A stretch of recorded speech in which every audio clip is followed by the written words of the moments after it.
Apaan anjir? Kok kita live lagi juga? Misalnya kita bisa dapet shift atau uang. Boleh tuh. Apalagi kita anak kos kan. Udah tuh gitu. Guys, lagi bahas yang viral itu ya? Ya lagi pas joget sakor nih kak. Mendingan kita ikutin live gitu, biar dapet cuan. Aja nih, kita kan anak kos.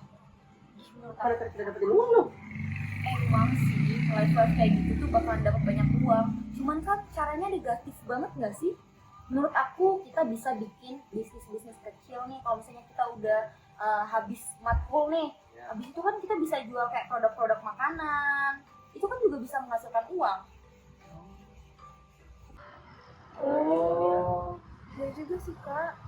Kasih ya kak berikan saran kakak tentang jadi lebih terbuka.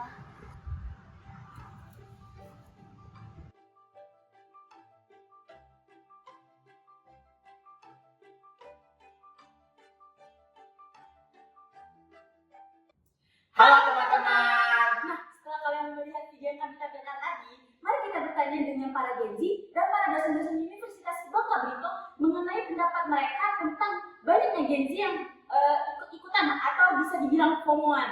Nah, sebelum itu mari kita perkenalkan diri kami terlebih dahulu. Perkenalkan nama saya Anastasia Wulandari dan belakang saya. Aziz Zaki Rahman. Nah, mari kita cari. Ada tuh. Halo, Kak. Halo. Kak, namanya siapa? Ratna Regita Oh, Kak Ratna dari jurusan mana? dari jurusan Teknik Sipil. Oke, dari jurusan teknik sipil ya kak, sama dengan kami berdua. Nah, sebelumnya kak, kami ada tugas dari pendidikan Pancasila yaitu tentang Gen Z. Nah, kami kebagian untuk membuat video. Nah, kami mengangkat tema mengenai Gen Z yang FOMO nih kak, kakak tahu kan? Dia tahu. Nah, saya ingin nanya nih kak, bagaimana sih tanggapan kakak mengenai para Gen Z yang sering FOMO-an? Yang bisa dibilang mereka ikut-ikutan dengan berita-berita viral seperti yang kemarin tuh yang PDD gitu-gitu, gimana ya kak?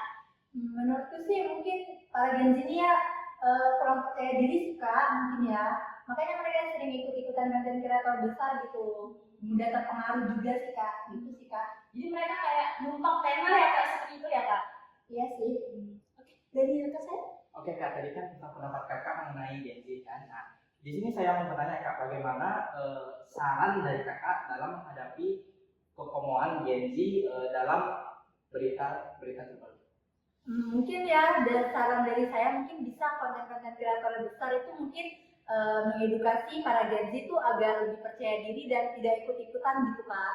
Oke, jadi oke teman-teman, sekarang kami berada di lokasi kedua.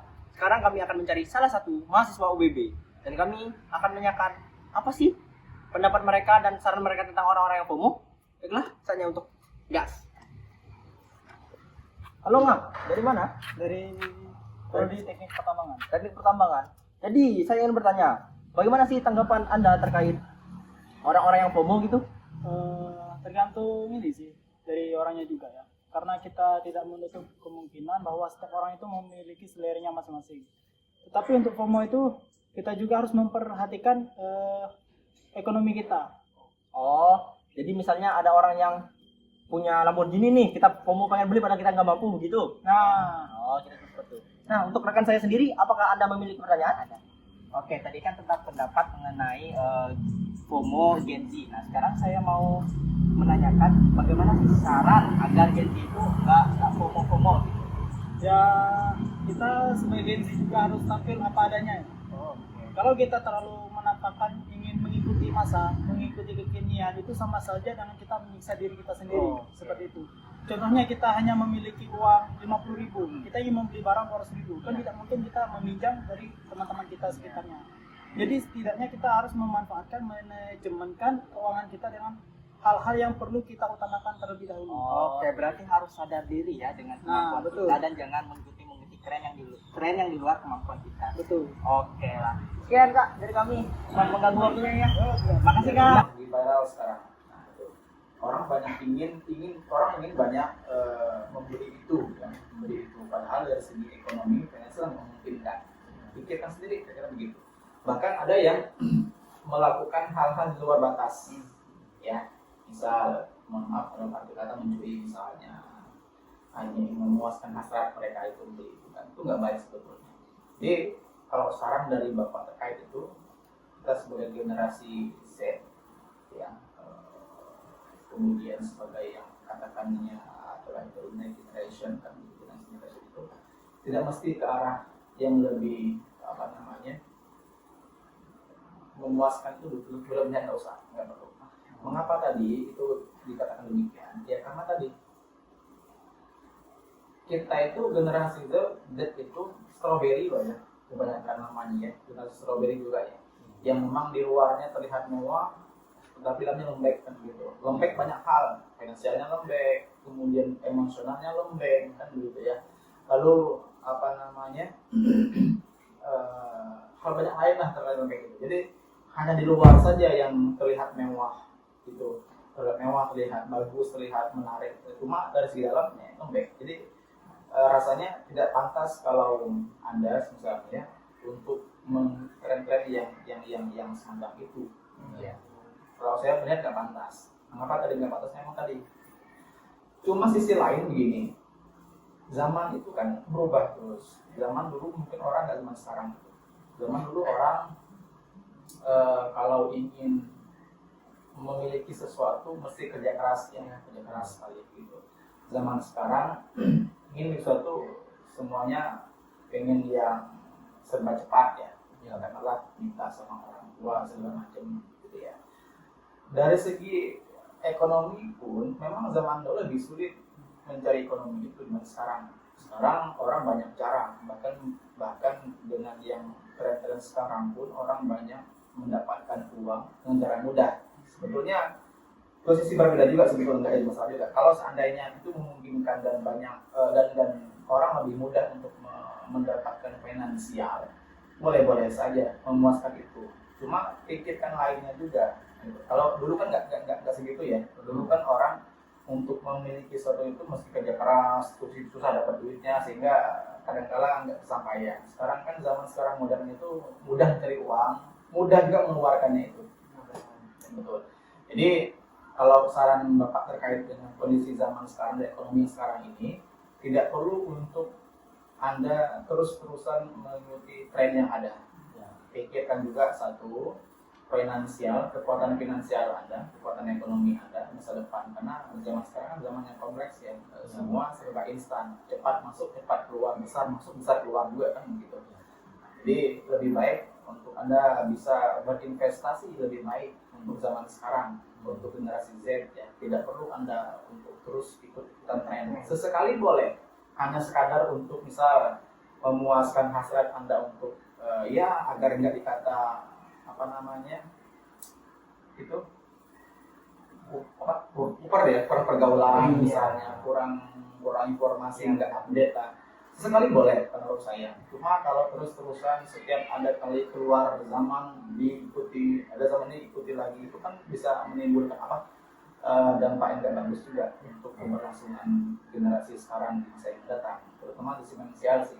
Bayangkan kalau para pakar ekonomi mengatakan bahwa anak zaman sekarang nggak akan bisa beli rumah, membuat rumah, katanya gitu kan. Semuanya karena tadi terlalu ingin memuaskan hasrat yang memang sebenarnya itu sementara, ya kan? Nggak akan lama itu, sebentar lama. Ada lagi yang baru paling 1-2 tahun, ada lagi yang baru kan gitu kan. Nah itu kan beralih terus. Bagaimana mungkin Anda bisa memuas semuanya itu? Kan nggak mungkin. Apalagi sekarang makanya. Jadi tadi poinnya adalah agar kalau Bapak berpandangan, kita nggak perlu untuk terus-terusan mengikuti tren itu. Dengan itu sekadarnya saja boleh, tapi ya sekadarnya boleh agar tidak dikata orang misalnya nggak ikut tren lah ya, sekali boleh. Cuma secara terus-terusan kontinuitas nggak perlu percaya. Jadi itu lebih baik mengamankan sisi masa depan yang lebih baik, misalnya gitu. Oke, atasnya ya jelas dong. Oke, ada lagi? Oke, sama Pak. Tadi kan mengenai pendapat dan saran Bapak nih. Saya mau menanyakan satu hal lagi.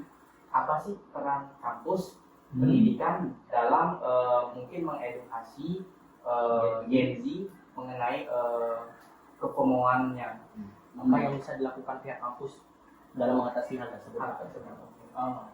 Apa yang mesti kampus lakukan ya, Iya. kira-kira memberikan edukasi semacam apa ya agar memang kita tidak terjebak ke arah sana gitu. Saya suka tagline-nya UBB. Tahu tagline UBB?